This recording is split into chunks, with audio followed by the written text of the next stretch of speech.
Assalamualaikum warahmatullahi wabarakatuh. Baiklah, pada video kali ini kami dari kelompok 2 akan mempresentasikan PowerPoint kami dalam bentuk video. Video kami ini berjudul Asas-asas bimbingan konseling.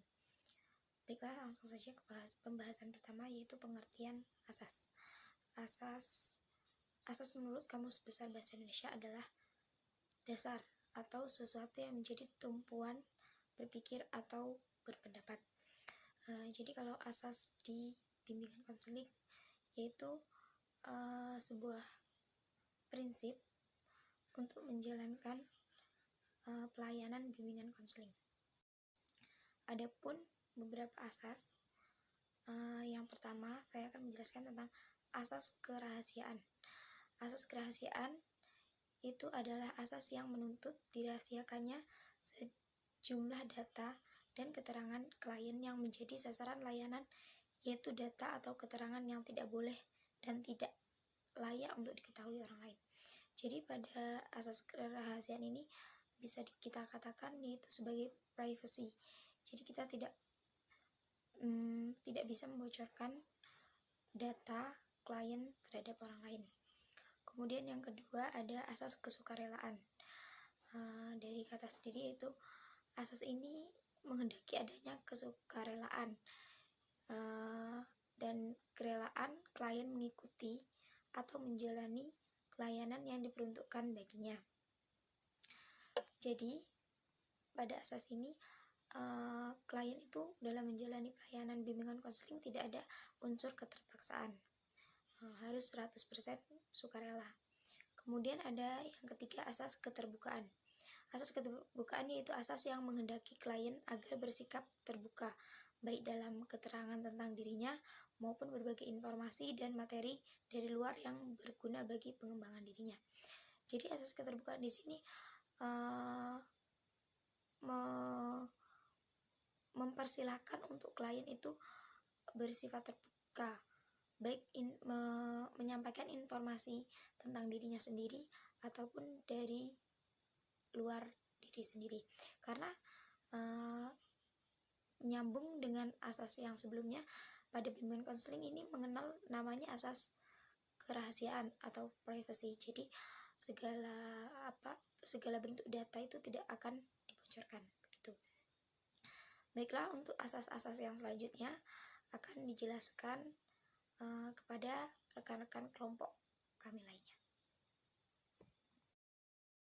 Asas kegiatan adalah asas yang menghendaki agar peserta didik yang menjadi sasaran layanan bimbingan dan konseling berpartisipasi aktif dalam pelayanan tersebut.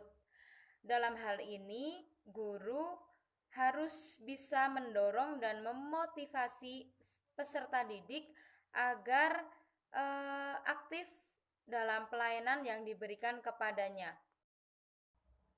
Sedangkan asas kemandirian adalah asas yang menunjukkan pada tujuan umum bimbingan dan konseling, yaitu peserta didik sebagai sasaran layanan kegiatan bimbingan dan konseling diharapkan menjadi individu yang mandiri dengan ciri-ciri mengenal dan menerima diri sendiri dan lingkungannya, mampu mengambil keputusan, mengarahkan serta mewujudkan diri sendiri. Peran guru pembimbing dalam asas kemandirian ini hendaknya mampu mengarahkan segenap pelayanan bimbingan dan konseling yang diselenggarakan bagi berkembangnya kemandirian peserta didik. Asas ini merujuk pada pola konseling multidimensional yang tidak hanya mengandalkan transaksi verbal antara peserta didik dan guru pembimbing. Dalam penyelenggaraannya, yaitu peserta didik aktif menjalani proses konseling dan aktif pula dalam melaksanakan atau menerapkan hasil konselingnya. Baik, di sini saya akan menjelaskan tentang asas kedinamisan dan asas keterpaduan. Asas kedinamisan yaitu asas yang menghendaki agar layanan terhadap klien yang sama kehendaknya selalu bergerak maju, berkembang sesuai dengan kebutuhan dan tahap perkembangan dari waktu ke waktu. Contohnya, konseling yang mengalami masalah sering tidur saat pelajaran.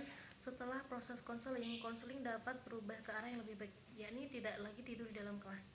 Yang kedua yakni asas keterpaduan.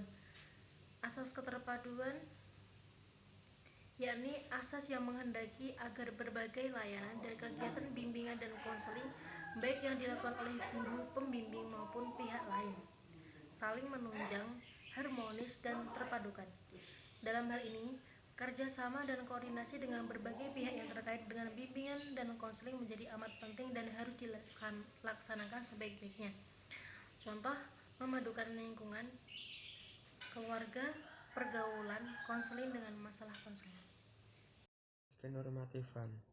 Asas kenormatifan yaitu asas bimbingan dan konseling yang menghendaki agar segenap layanan dan bimbingan dan konseling didasarkan pada dan tidak boleh bertentangan dengan nilai-nilai dan norma-norma yang ada, yaitu norma-norma agama, hukum dan peraturan, adat istiadat, ilmu pengetahuan dan kebiasaan yang berlaku. Bukanlah layanan atau kegiatan bimbingan dan konseling yang dapat dipertanggungjawabkan apabila isi dan pelaksanaannya tidak berdasarkan norma-norma yang dimaksudkan. Lebih jauh, layanan dan kegiatan bimbingan dan konseling justru harus dapat meningkatkan kemampuan peserta didik atau klien untuk memahami, menghayati, dan mengamalkan norma-norma tersebut. Asas keahlian. Asas keahlian yaitu asas bimbingan konseling yang menghendaki agar layanan dan kegiatan bimbingan dan konseling diselenggarakan atas dasar kaidah-kaidah profesional. Dalam hal ini, para pelaksana layanan dan kegiatan bimbingan konseling hendaklah tenaga yang benar-benar ahli dalam bidang bimbingan dan konseling. Keprofesionalan guru pembimbing harus terwujud baik dalam penyelenggaraan jenis layanan dan kegiatan bimbingan dan konseling maupun dalam menegakkan kode etik bimbingan dan konseling.